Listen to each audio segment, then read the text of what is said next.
하늘 위로 형형색색의 불꽃이 쉴 새 없이 터져 오릅니다. 한강공원을 가득 메운 연인과 가족들.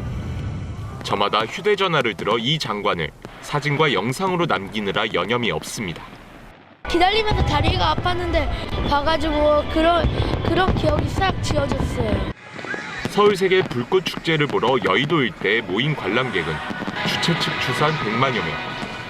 문제는 자리에 남겨진 쓰레기들입니다. 쓰레기통이 넘치자 사람들은 아무렇지도 않게 그 옆에 쓰레기를 던지고 갑니다.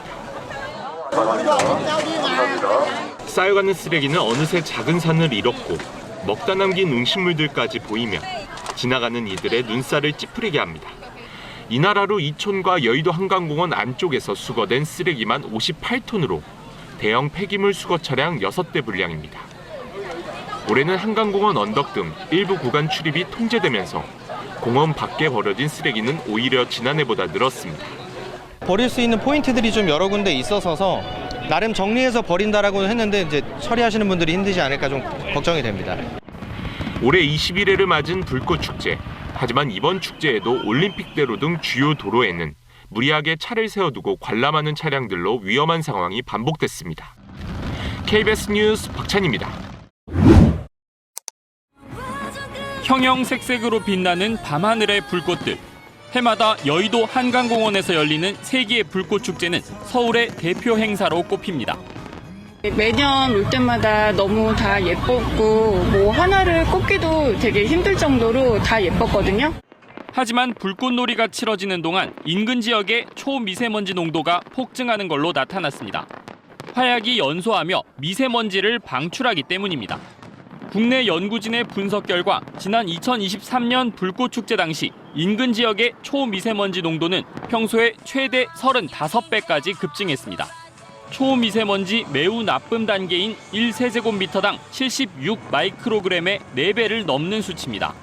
같은 해 부산에서 열린 불꽃축제에서도 마찬가지로 초미세먼지 농도가 급격히 상승한 걸로 확인됐습니다. 이렇게 높아진 초미세먼지 농도는 최대 3시간가량 이어졌습니다. 불꽃축제가 끝난 이후엔 초미세먼지가 바람을 타고 다른 지역으로 퍼지기도 했습니다. 바람의 세기가 약한 날은 고농도 미세먼지가 밤새 지속될 수도 있고요. 짧은 시간이라 할지라도 농도가 이 정도 수준까지 올라가면 호흡기나 심혈관계에 부담을 줄 수 있습니다. 보건 전문가들은 불꽃놀이를 볼 때는 되도록 마스크를 착용하는 게 좋다고 권고합니다. KBS 뉴스 정세배입니다.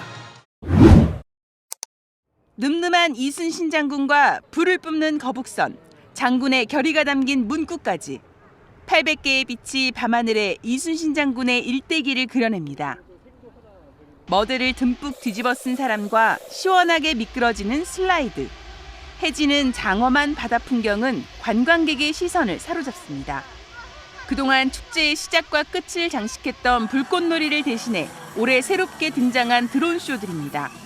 다양한 색감과 정교한 형상에 소음이 적어 음악과 함께 축제의 특징을 연출할 수 있다 보니 유행처럼 번지고 있습니다. 섬세한 표현이 불꽃은 안 되죠. 그렇지만 이제 드론으로는 상상한 모습을 이렇게 최대한 구현해낼 수 있다는 그런 점이 있으니까 섬세한 표현이 되니까. 불꽃놀이가 화려한 볼거리이긴 하지만 화학물질을 태우는 과정에서 나오는 미세먼지가 환경과 생태계를 오염시킨다는 비판이 적지 않았습니다. 소음과 파편으로 인한 야생동물 피해나 안전사고 우려도 끊이지 않았는데 탄소 중립이 화두로 떠오르면서 드론쇼에 자리를 내주게 된 겁니다.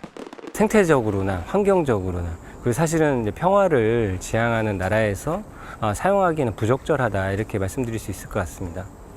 다음 달 열리는 충남 최대 축제인 백제문화제도 불꽃놀이 대신 드론쇼를 도입하면서 친환경 축제를 전면에 내걸었습니다.